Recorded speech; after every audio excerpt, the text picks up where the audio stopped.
ఖానాపూర్లో 1500 ఓటర్లను 12 వేర్వేరు వార్డులకు విడదీయడం అన్యాయమని పిటిషనర్ నంది రామన్న అన్నారు.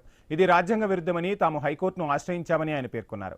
400 డబుల్ బెడ్రూమ్ ఇళ్లలోని ఓటర్ల విభజన విషయంలో అధికారులు ఏకపక్షంగా వ్యవహరించారని ఆరోపించారు.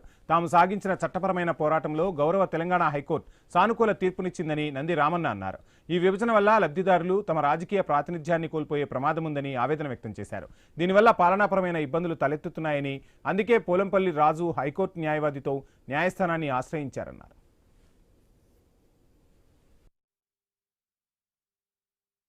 మరి 12 వార్డులలో చెల్లాచెదురుగా ఉండడం అనేటువంటిది ఇది ఏ రాజ్యాంగంలో లేదు.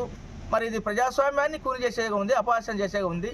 మరి వాళ్ళ పేదల బాధలను పట్టించుకునేడానికి మరి ఏ కౌన్సిలర్ రానటువంటి పరిస్థితి కూడా అక్కడ ఉంది. కాబట్టి మరి ఇలాంటి స్థితిలో 3 సంవత్సరాలు వేచి చూసినటువంటి వాళ్ళం కలెక్టర్ గారికి, మున్సిపల్ కమిషనర్ గారికి, ప్రభుత్వ అధికారులందరికీ కూడా మేము విన్నవించుకున్నప్పటికీ వారు నిర్లక్ష్యంగా వివరించింది అనేటువంటిది స్పష్టంగా అర్థమై మరి మా గోడును ఎవరికి చెప్పుకోవాలనేటువంటిది ఆలోచనతోటి గౌరవ హైకోర్టును ఆశ్రయించడం జరిగింది.